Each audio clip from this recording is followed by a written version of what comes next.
Hello and welcome to Seeds in 60 Seconds. Could you survive on just two foods if you are shipwrecked on an island like Robinson Crusoe and you raise those two foods? The answer to that is actually yes, you could if you had the right two foods. Now, don't go expecting to grow lettuce and maybe spinach and think you're going to not starve to death. Yes, spinach would have high nutrition, but you'd be lacking most of your calories and a lot of protein, although leaves do have actually some amount of protein in them. So you have to ask, what kind of foods would I have to raise to actually do this? Now, also you have to ask the question, would you be in optimal health? You would not starve to death if you had the right two foods, but you would not be optimal health. You see, the health, to be actually health, you actually should have at least 51% of your diet calories should come from healthy oils. A good book on this, if you look at Grain Brain by Dr. Perlmutter, is an excellent book I would highly encourage anyone to read if you want more information on nutrition and diet. But that aside, from optimal health, could you just live a normal American health level diet? Yes, you actually could. The thing is, you're going to need a plant that is going to provide you with calories. It would also serve as good as chicken food that has an edible top to it. Edible green or a seed producing plant you can also eat the leaves. There are edible leaves.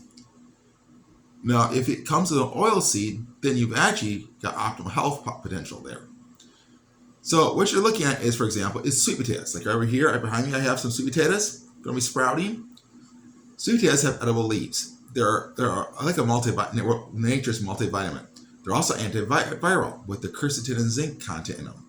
So you actually end up having what actually keeps you healthy from viruses, plus gives you all the vitamins you need. On top of that, the roots can give you the calories. Now, chicken eggs would provide you with the protein you need. And the chickens can eat the greens and other stuff too, food scraps.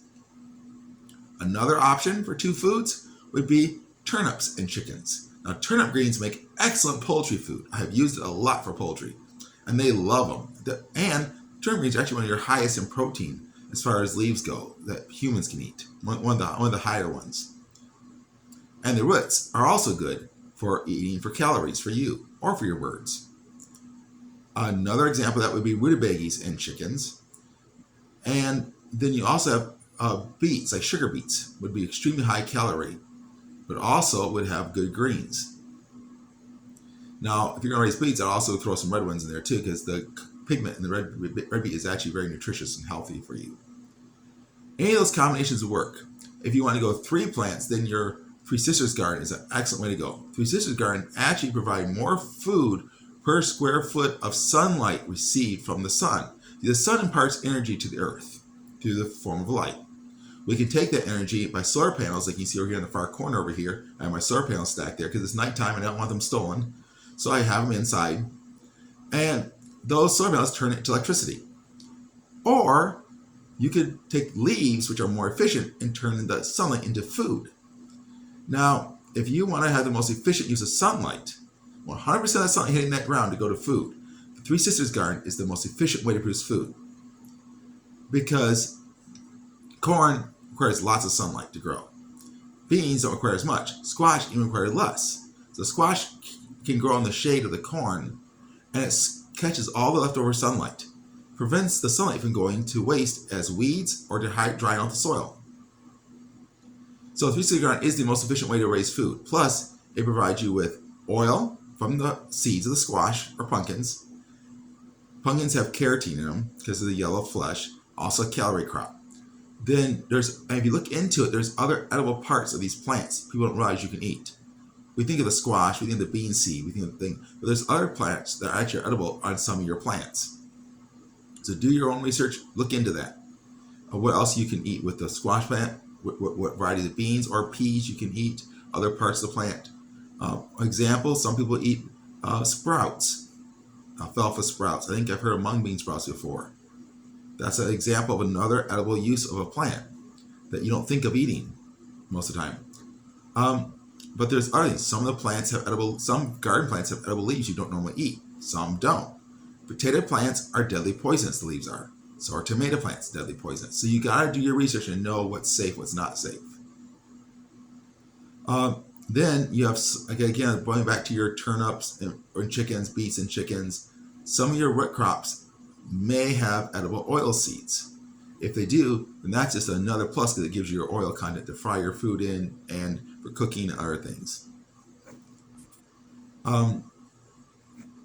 So that's the longer answer to that question, how you could live off just 2 foods or 3.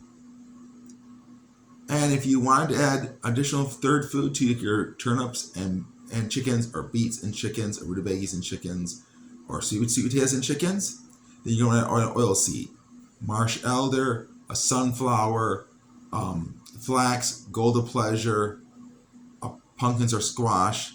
Those would all be very useful foods to raise.